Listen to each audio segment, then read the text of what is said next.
All right. Hey, Michelle. Today I wanted to cover Luna for digitization workflow. Okay, sounds good.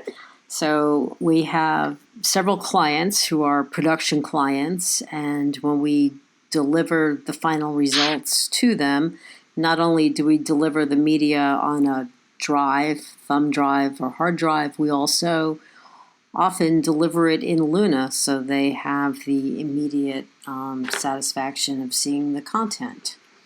So Right. today we'll go through the Luna toolset and we'll talk about how that all happens, and we'll talk about some of our production projects and what they look like when they come in the door.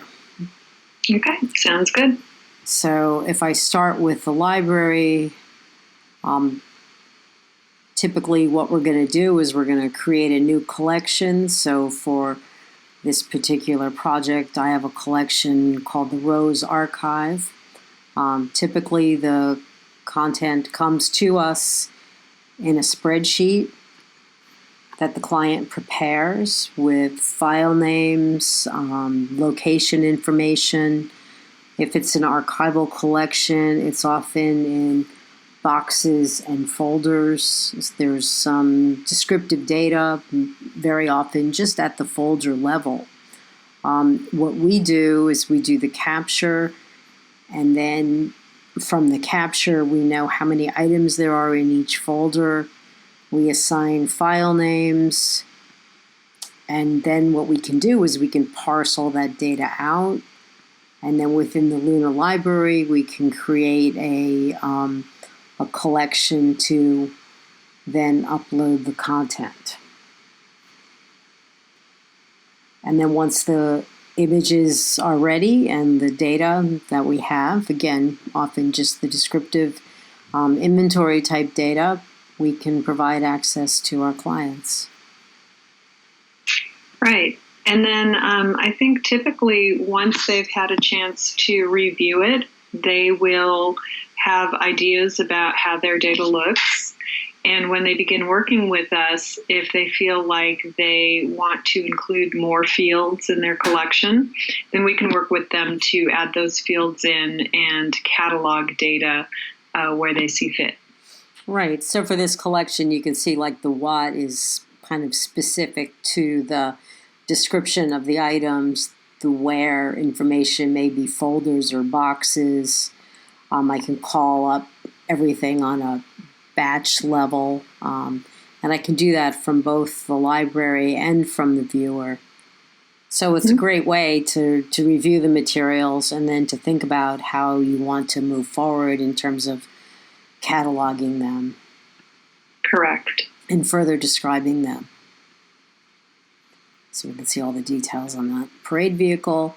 And then you can export everything. So all of the data that goes in, if I want to export the data, I can export it as a CSV, and I can include any other information, say the media file names and links to image URLs or any specific batch information.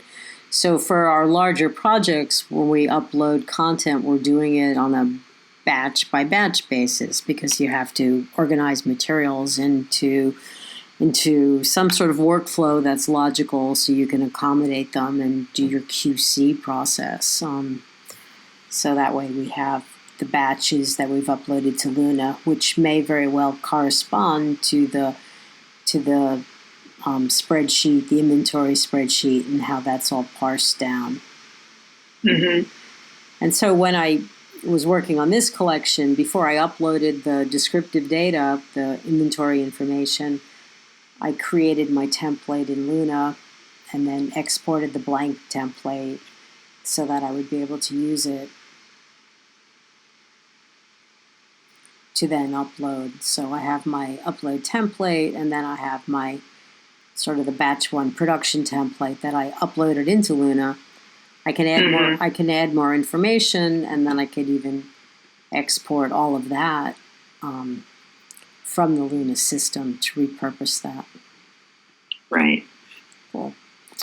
All right. In this case, too, I think we went and we, let me just check on this. If I go to Edit media items.